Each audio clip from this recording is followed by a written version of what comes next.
예, 이제 세 번째 마지막 시간입니다.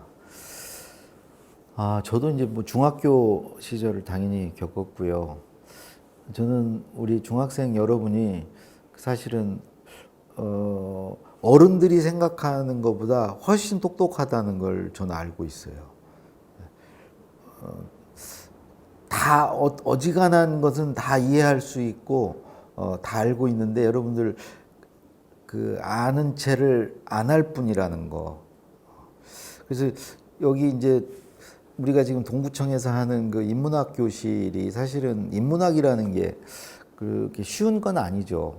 근데 여러분들이 충분히 그 인문학에 대한 그 이해가 충분히 저는 있다고 생각을 하고요. 오늘 제가 이제 드리고자 하는 얘기는 제 첫 시간에 앞으로는 이제 말하기 글쓰기 시대가 될 거다라고 했는데 그 말하기 글쓰기를 잘하기 위해서 필요한 어떤 기본 역량 8가지를 말씀드리려고 해요. 근데 8가지 역량은 말하기 글쓰기를 잘하기 위해서뿐만 아니라 소위 그 4차 산업혁명 시대에 인공지능 시대에 필요한 역량이기도 하고요. 또 다른 한편으로는 사람이 행복하게 살기 위해서 필요한 역량이기도 합니다. 행복하게 또는 내가 내 삶의 주인으로 그야말로 인문학적으로 그 인문이라는 게 결국 사람의 문이라는 거거든요. 그러니까 인문적으로 산다는 건 쉽게 얘기해서 내가 나답게 사는 거예요. 나답게 나처럼 내가 내 삶의 주인으로. 어찌 보면 중학교 시절이 가장 인문적으로 사는지도 몰라요. 어디로 튈지 모르거든요. 눈치 안 보거든요. 그래서 솔직히 제가 중학교 강의를 가면 좀 무서워요. 내가 말하면 친구들도 똑같이 말해요. 듣는 게 아니고 자기도 자기 말을 해요. 그리고 막 돌아다녀. 막 돌아다니는데 그냥 가고 싶은데 가는 거야. 앞에서 선생님이 와서 말을 하건 안 하건 나는 그냥 친구한테 가서 얘기하고 싶은 거야. 아무도 못 말려. 나는 그게 뭐 중학생들이 정말 어디로 튈지 모른다고 그러는데 나는 그게 정말 인문적이라고 생각해요. 자기가 정말 주인으로 사는 거라고 생각을 합니다. 그래서 여러분들 오늘 그 8가지에 대해서 충분히 저는 이해해 주실 거라고 믿고요. 말씀드렸는데 첫 번째는 질문하면서 사는 겁니다. 질문하면서. 그러니까 대비해서 보면 저는 8가지 다 그렇게 못 살았어요. 저는 질문하는 사람이 아니었어요. 대답자라는 사람이었어요. 그러니까 문제를 내는 사람이 아니고 문제를 푸는 사람. 우리 때는 그냥 문제 잘 풀면 선생님 말씀에 대답 잘하면 됐어요. 근데 여러분들 때는 대답은요, 인공지능이 제일 잘해요. 인공지능한테 물어보면 다 대답해요.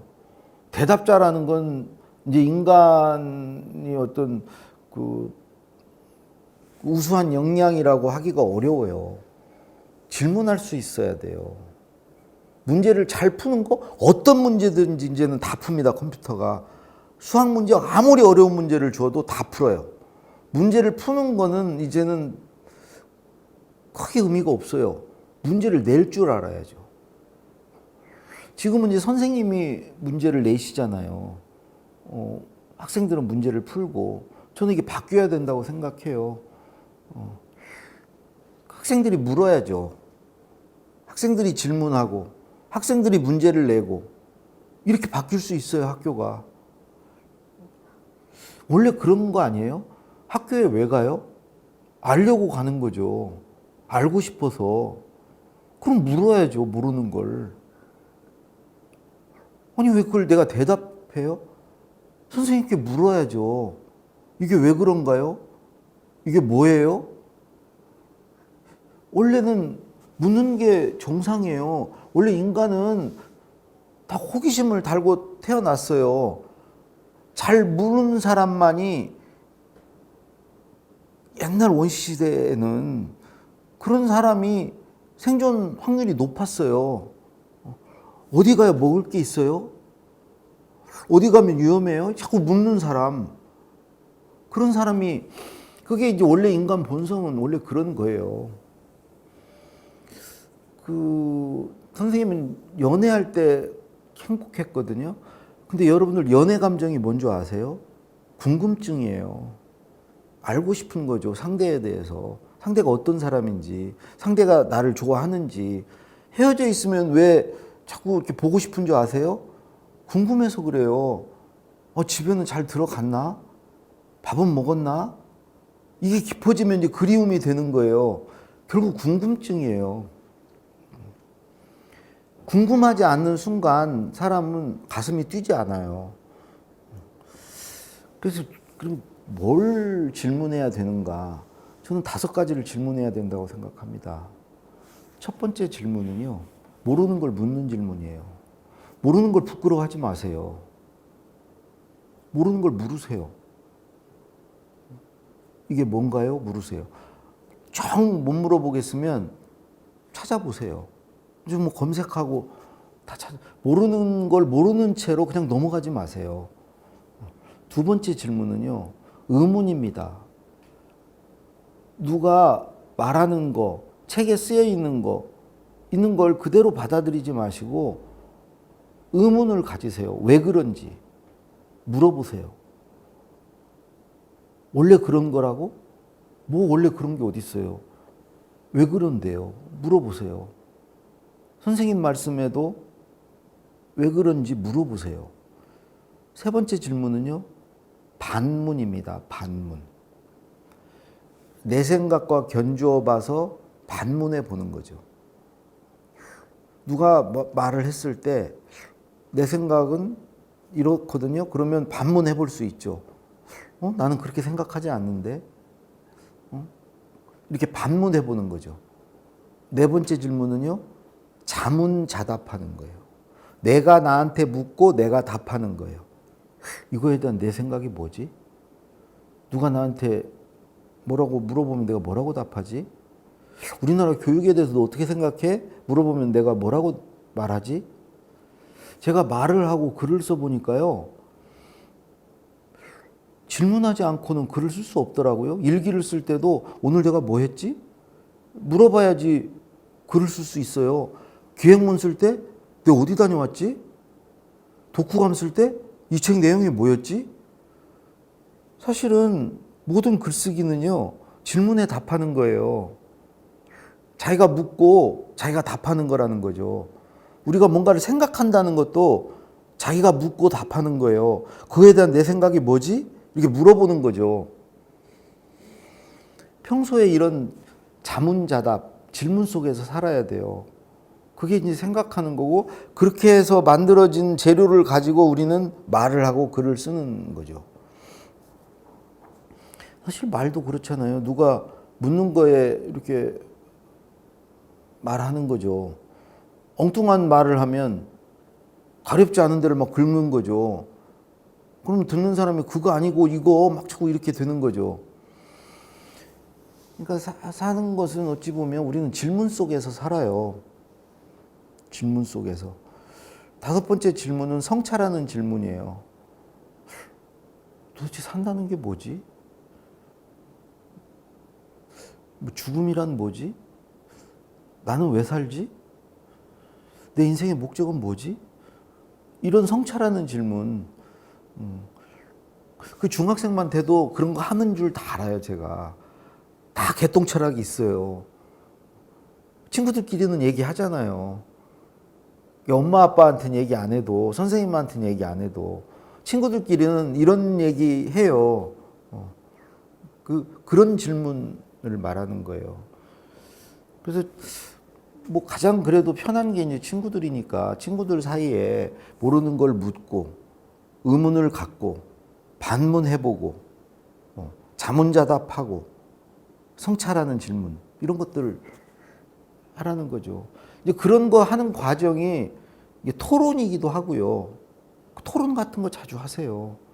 그거 정말 중요한 거예요. 요즘에는 혁신학교 이런 데는 토론 같은 거 많이 한다고 들었어요. 정말 잘하는 거예요. 토론이라는 게 다른 거 아니죠. 서로가 서로에게 질문하고 답하는 거죠. 그러니까 질문한 속에서 살면요. 질문한다는 것은 뭔가를 알고 싶다는 것이고 잘 살고 싶다는, 뭔가 이렇게 삶을 의욕적으로 살고 싶다는 거예요. 또 자기가 주체적으로 살고 싶다는 거예요. 남의 말에 끌려가지 않겠다는 거예요. 나도 내 생각이 있다는 거야. 그런 게 이제 반문이고 의문이고 그런 것이고요. 모르는 걸 묻는 것은 아직 삶에 의욕이 있는 거예요. 뭔가를 알아서 더 아는 사람이 되고 싶고 더 잘 살고 싶고 성찰하는 질문 마찬가지 아니에요. 좀 더 바르게 살고 싶고 이렇게 살고 싶다는 거 아니에요. 근데 그런 질문을 하지 않을 때, 질문을 잃었을 때 그런 의욕도 다 잃는 거예요. 그냥 대충 살자. 시키는 건 하고 살자. 야, 다 귀찮다. 나 알기도 싫어. 그런 삶의 의욕도 없는 거예요. 그래서 질문을, 내 안에 질문을 살려내야 된다. 여러분들 학교 들어가기 전까지는요, 그런 사람이었어요. 늘 엄마한테 묻고, 궁금하고, 알려고 하고, 그랬어요. 그러다 언제부턴가 여러분이 질문하지 않기 시작했다는 거죠. 두 번째는요, 관찰력입니다. 첫 번째가 이제 질문력이라면 두 번째는 관찰력. 이건 뭐냐면 쉽게 얘기해서 주목하는 사람이 되지 말고 관찰하는 사람이 되라는 거예요. 남이 보라는 데를 보는 사람이 아니고 내가 보고 싶은 데를 보는 사람이 되자는 거예요. 선생님이 여기 주목 그러면 딱 주목 잘하고, 집에 가서도 또는 어디 나중에 이제 어디 밖에 나가서도 어떤 윗사람이 딱 가르치면 야, 넌 저것만 봐. 그럼 거기 딱 주목하고 거기만 보고. 이런 그 시대는, 저는 이제 여러분 세대에는, 우리 때까지는 주목자라는 사람이 성공했어요. 보라는 데를 잘 보는 사람. 그 목표를 향해서만, 남이 가리키는 데를 향해서만 뛰어가는 사람. 딱 경주마처럼 딱 저기가 목표 지점이야. 거기를 향해서 가. 그럼 그것만 보고 달리는 사람. 그래서 어떻게든지 거기에 도달하는 사람이 성공하는 시대였어요. 그러니까 남이 시키는 걸 잘하는 사람. 근데 남이 시키는 일을 하는 건요, 그 즐거운 일은 아니에요. 근데 그 즐겁지 않은 일을 참으면서 하는 사람. 이제 그 사람이 성공했거든요. 근데 저는 세상이, 여러분 시대는 자기가 보고 싶은 데를 보고 하고 싶은 일을 하면서 거기를 향해서 달려가는 사람이 성공하는 시대가 될 거라고 생각해요. 그건 주목이 아니에요. 관찰이에요. 원래 인간은 관찰하는 인간이에요. 두리번 하고 자기가 보고 싶은 걸 찾아서 계속 그걸 쫓아가는 사람이에요. 남이 보라는 데를 보는 게 아니죠. 끊임없이 자기가 보고 싶은 데를 찾아가는 거. 계속 그거를 찾아서 막 그걸 알고 싶고 그게 궁금해서, 공부도 그런 거죠. 예를 들어 독서를 해도 그런 거예요. 너 이 책 읽어. 처음부터 끝까지 다 읽어. 읽고 나면 검사할 거야. 이게 아니고 자기가 읽고 싶은 책을 찾아서 이걸 읽다가 그 책 내용 중에 어떤 내용이 있어. 근데 이게 또 궁금해. 그게 또 알고 싶어. 그래서 그 책을 또 찾다가 또 읽어. 이렇게 막 자기가 읽고 싶은 책, 알고 싶은 것을 향해서 막 가는 사람, 그런 독서, 이런 게 필요한 거죠. 근데 이런 독서를 하면 사실 우리 때는 시험 점수를 잘 못 맞아요. 자기가 읽고 싶은 걸 막 찾아서 읽으면, 읽으라는 걸 읽어야 돼요. 교과서죠. 참고서고, 정해져 있는 거, 위에서 정해준 거, 그것만 읽어야 돼. 그게 주목하는 거예요. 주목을 잘하는 거야. 관찰을 한다는 것은 자기가 읽고 싶은 걸 막 찾아. 그런 친구들이 학교에서 있었어요. 되게 이제 둘 중에 하나예요. 공부를 아주 잘하거나 공부를 아주 못하거나. 자기가 읽고 싶은 걸 막 읽는 친구들. 전교 1등은 또 그런 친구들이야. 막 수업 시간에 중학교 때도 무슨 막 데미안 뭐 이런 거 읽고 앉아 있어. 앙드레지드의 좁은 문 뭐 이런 거에 빠져 있어. 그 자기가 읽고 싶은 걸 읽는 거예요. 근데 그런 친구 중에 또 공부를 진짜 잘하는 친구들은 또 그런 친구들 아주 잘하는 친구. 근데 대부분은 그런 책이 있고 뭐 만화책이 읽고 그러니까 자기가 읽고 싶은 거 읽으면 공부를 잘하지 못했죠. 근데 여러분 시대 때는 그렇지 않다는 거죠. 그래서 이 관찰하는 사람이 얻게 되는 건 두 가지예요. 자기가 좋아하는 걸 막 쫓아서 가다 보면 진짜 자기가 좋아하는 걸 찾게 돼요. 그게 자기의 컨텐츠가 되는 거예요. 그리고 또 하나 그걸 향해서 가는 과정이 우여곡절을 겪게 돼요. 주목하는 사람은 실패 확률도 낮고요. 우여곡절이 별로 없어요. 그냥 시키는 일을 하면 안전해요. 근데 자기의 스토리는 안 만들어져요. 자기의 스토리는. 결국은 그걸 시킨 사람의 스토리를 자기가 만들어줄 뿐이에요. 예를 들어서 이런 비유는 좀 적절할지 모르겠지만 엄마의 스토리를 만들어주는 거예요. 내가 엄마 말을 잘 들어서 엄마가 가르치는데 엄마가 보라는 데를 향해서 가서 서울대에 들어갔다. 그건 엄마의 스토리가 되는 거예요. 우리 자식을 서울대에 넣었다. 저는 그렇게 생각해요.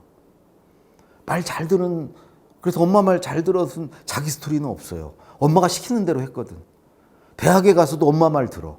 엄마를 쳐다봐. 엄마 어떻게 해야 돼? 뭐 쓰라는데? 리포터 내라는데 엄마 어떻게. 과연 그 친구가 이 새로운 세상에서 잘 될까요? 행복할까요, 과연? 전 그렇지 않다고 생각해요. 유튜버들 보세요. 유튜버가 하는 건요, 자기 컨텐츠와 자기 스토리예요. 이게 있는 사람이 이제는 그걸로 돈도 어마어마하게 벌고 그걸로 막 즐겁게 뭘 하면서 사는데 막 돈도 벌어. 그리고 막 유명해져. 여러분들 장래 희망이 유튜버 많이 쓰잖아요. 여러분들 뭐 연예인들 다 그렇게 하는 사람들이에요. 근데 이 방송 엄마 아빠가 들으면 또 못 보게 하겠다. 예. 좀 근데 어차피 이건 인문학 교실이니까요. 뭐 공부 잘하는 뭐 가르치는 강의는 아니니까 솔직히 저도 그렇게 못 살았어요. 근데 살아보니까 그렇더라고요. 앞으로는 또 그럴 걸 같고요. 세 번째 역량은 비판 역량입니다. 제가 미국이나 이런 데 가가지고 그들 학교에서 키워주는 역량이 뭔가 봤더니 비판적 사고 역량, 비판력. 이걸 그들 표현으로는 민주 시민 역량이라고 그래요. 이건 다른 말로 우리가 사회에 나와서 기초적으로 갖춰야 될 소양, 사회인으로서 살아가기 위한 아주 기초 역량. 이걸 그 친구들에게 표현하면 그런 거예요. 비판적 사고 역량. 저 이 말은 맞은 것 같아요. 제가 사회생활 해보니까 딱 이 역량 하나가 가장 중요해요. 가장 많이 쓰이는 역량이야. 지금도 이미. 그게 어떤 거냐면 이 5가지를 잘하면 비판적 사고 능력이 있다고 그래요. 비판 역량이 있다고 그래. 이 5가지가 뭐냐?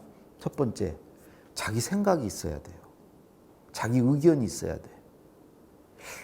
저 생각 안 해봤는데요. 저 별 의견이 없는데요. 이게 아니고 자기 생각이 있어야 된다는 게 1번. 2번은 그 생각을 표현할 줄 알아야 돼요. 있으면 뭐예요? 표현을 못하면 없는 거예요. 표현할 줄 안다. 이 표현에 필요한 것들이 있죠. 설명도 있고요. 주장도 있고요. 묘사도 있고요. 서사라고 해서 이야기하는 것도 있고요. 표현하는 방식이 다양하게 있어요. 예를 들어 설명을 잘하려면 비유나 예시나 뭐 사례나 뭘 비교하거나 대조하거나 이런 걸 잘해야 돼요. 서사를 잘하려면 육하원칙에 따라서 이거를 내 말이나 글을 구성을 잘 해야죠. 우리 그 학교 다닐 때 배웠잖아요. 뭐 발단, 전개, 뭐 절정, 위기, 뭐 이런 거 있잖아요. 구성을 잘하는 거. 그 다음에 뭐 논증이나 주장을 잘하려면 이유나 근거를 잘 대야 되고요. 근거를 잘 대야 되고, 사람을 이렇게 설득하는 말을 잘 해야 되는 거죠. 그런 글을 잘 써야 되는 거고. 어쨌든 이걸 표현을 잘 해야 된다는 거죠. 그 두 번째 그 역량이에요. 세 번째는 내 생각과 다른 생각이 뭐가 있는지를 아는 능력이에요. 자기 생각만 잘 갖고 있고 그걸 잘 표현할 줄 알면 그건 외골수예요. 나와 다른 생각이 뭐가 있는지를 아는 거. 그건 이제 공부해야 되는 거죠. 우리는 학교에서 이 세 번째만 가르쳤어요. 저희 때는. 자기 생각 있을 필요 없어. 자기 생각 있으면 오히려 더 시험 보는데 골치 아파. 그리고 자기 표현할 필요 없어. 세 번째만 있으면 돼. 어떤 생각들이 있는지 밖에. 그리고 네 번째 뭐가 필요하냐. 그 다른 생각을 인정하고 받아들이는 거. 수용하는 거. 그게 관용이에요, 관용. 아니, 그거 틀렸어. 아니야. 됐어. 나 몰라. 듣기 싫어. 이게 아니고 다른 생각을 인정해 주는 거. 그 다음에 또 하나는 그걸 평가할 수 있는 능력. 아, 이러이러한 점은 일리가 있고 이런저런은 문제가 있어. 그 다른 생각을 내가 이렇게 비판하고 비평할 수 있는. 사실 이거 굉장히 중요한 겁니다. 그리고 마지막 다섯 번째. 그 다른 생각과 내 생각을 합해서 결론을 낼 수 있는 거. 여러분들 직장 생활을 하건 사회에 나가보면요. 이거 하는 거예요. 회의를 모여서 하건 누구한테 뭐 보고를 받건 뭘 하건 간에 서로 의견을 교환하고 그걸 가지고 결론을 내고 하는 거죠. 대화를 하고 타협을 하고 합의를 하고 절충을 하고 이런 거예요. 그러기 위해서는 합의가 되고 타협이 되고 절충이 되기 위해서는 각자가 의견을 표현해야 되고요. 인정해주고 받아들여야 되고요. 서로 평가하면서 받을 거 받고 안 받을 거 안 받고 이게 과정이 필요한 거죠. 사회생활에는 그런 거예요. 서로 다른 사람끼리 만나서 서로 타협하고 절충하고 그래서 뭔가 결론을 내고 뭔가 아이디어를 해법을 찾고 이런 과정이에요. 사회생활이. 꼭 민주주의 사회만이 아니어도 원래 사회는 그런 거죠. 서로 다른 사람들끼리 만나서 더불어 살아가는 거죠. 이 더불어 살아가기 위해서는 이 비판적 사고 역량이 필요한 거고요. 근데 과연 여러분들 생각을 해보세요. 나한테 그런 역량이 있는가? 어려운 거 아니에요. 친구들과 만나서 대화할 수 있으면 그 역량이 있는 거예요. 내 생각을 말할 수 있고 친구 말 듣고 야 그래서 이걸 딱 어느 정도 타협점을 찾아서 결론을 낼 수 있으면 그게 있는 겁니다. 이게 이제 세 번째 역량이고요. 네 번째 역량은 아주 간단해요. 상상력입니다. 여러분들 모든 말과 글은 기억과 상상으로 말하거나 글을 쓰는 거예요. 기억과 상상으로. 기억이라는 거 안에는 지식도 기억이고요. 정보도 기억이고요. 경험도 기억이에요. 기억이에요. 근데 우리 학교 다닐 때는 어쨌든 우리가 학교에서 배우는 것은 지식이나 정보예요. 그 지식이나 정보를 좋은 기억력을 가지고 많이 기억하고 있으면 공부를 잘했어요.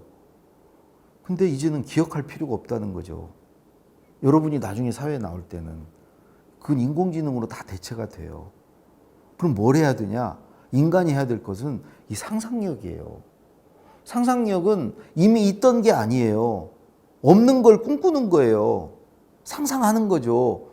뭔가를 계획하고 기획하고 연상하고 없는 이야기를 만들어내고 이런 것들이에요. 어떤 것을 가설을 세워가지고 가상 시나리오를 만들고 막 이런 것들이에요. 이런 상상력이 필요한 시대에 여러분들은 살게 돼요. 물론 기억도 해야죠. 기억이 지식이나 정보가 전혀 없는 사람이 상상을 못 해요. 그게 바탕이 있어야 돼요. 근데 그거에 머물지 않고 그걸 가지고 뭔가 막 브레인스토밍 한다고 그러잖아요. 그리고 막 어떤 마인드맵 뭐 연상을 한다고 그러잖아요. 이런 것까지 나아가야 되는 거죠. 그래서 여러분들 친구 중에 저는 막 유머 감각이 있는 친구들, 상상력이 있는 친구입니다. 무슨 얘기를 했을 때 남이 이렇게 웃길 줄 안다는 걸 이렇게 상상하고 저 혼자 히히도 웃고 그다음에 이제 멍 때리기 잘하는 친구들 막 자기 생각이 멀리 막 날아가요. 꼬리에 꼬리를 물고 막 뭘 생각하다가 저 멀리 가.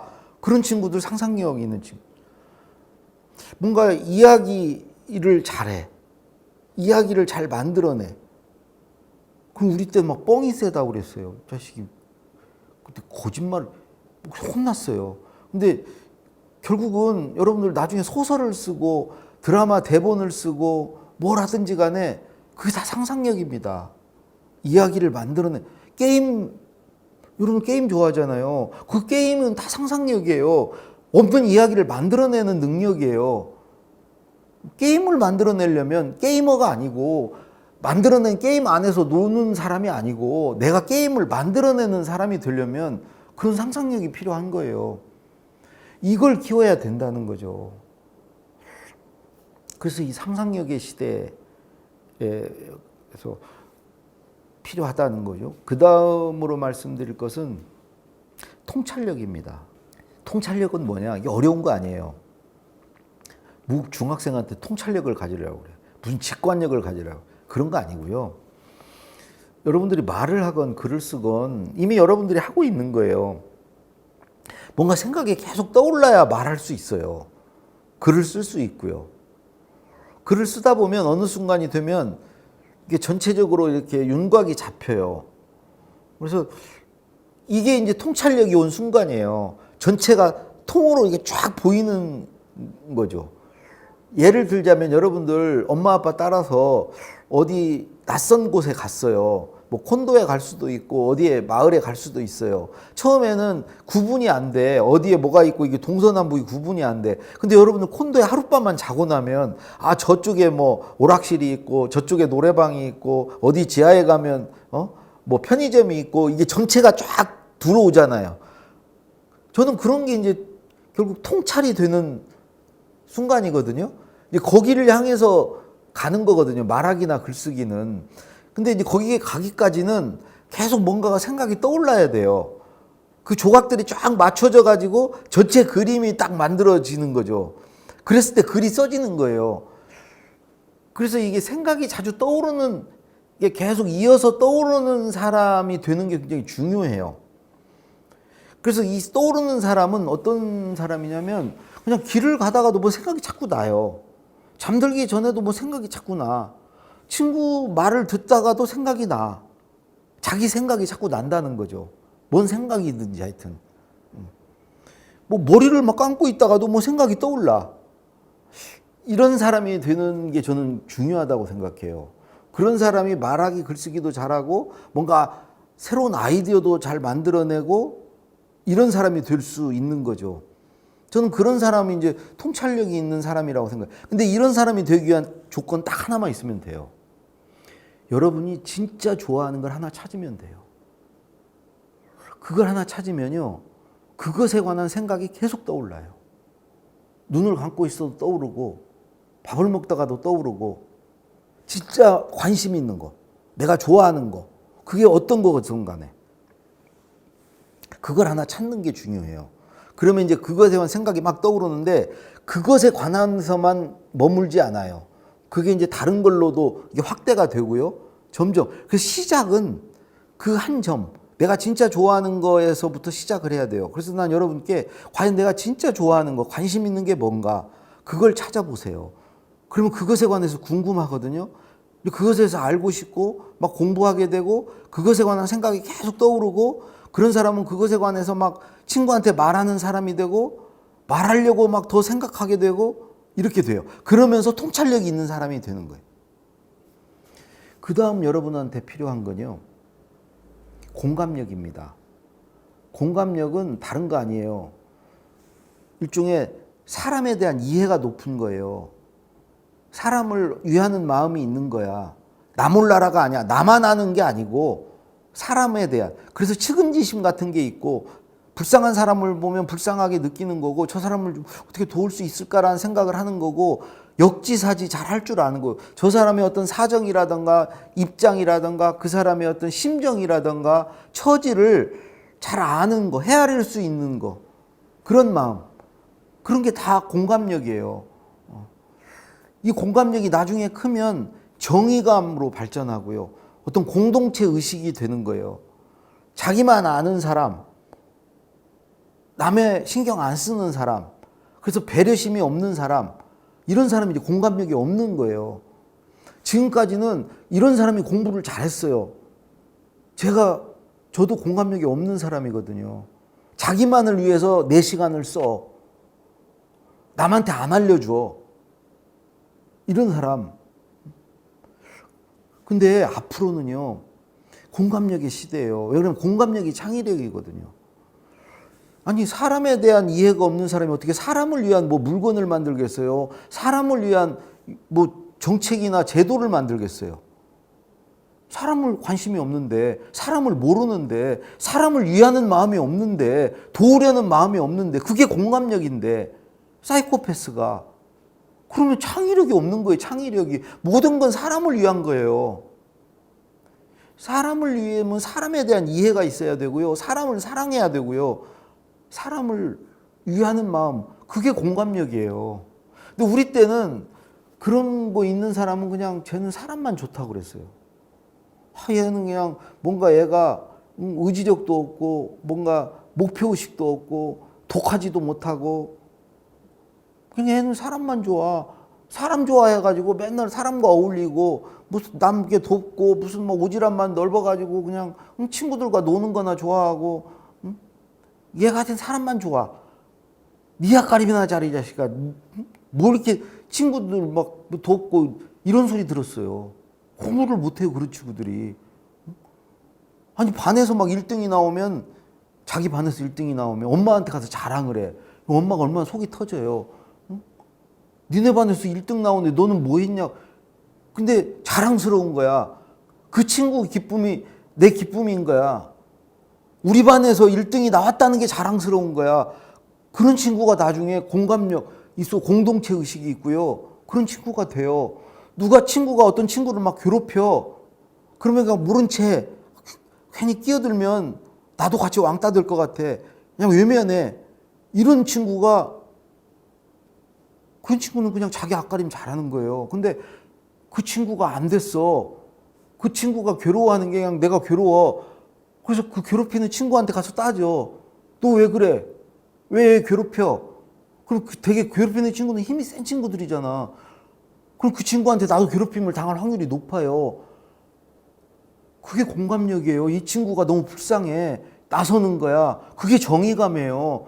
나중에 크면은 그런 친구가 정의감 있는 친구가, 우리 때는 그런 정의감 있는 친구가 다 감옥에 갔어요. 데모하다가. 근데 앞으로는 그런 친구들이 이제 성공하는 시대가 되고 있어요. 옛날에 막 학교 다닐 때 감옥 가고 데모했던 사람들이 이제는 뭐 대통령도 되고 뭐 국회의원도 되고 그런 시대가 됐잖아요. 옛날에는 안 그랬어요. 옛날에는 그냥 지 앞가림만 하고 지 공부만 하고 막 사법고시 되고 그런 거 된 사람이 다 위에 갔어요. 어디 뭐 데모하고 한 사람들이 어디 높은 자리에 어디 간 적이 없어요.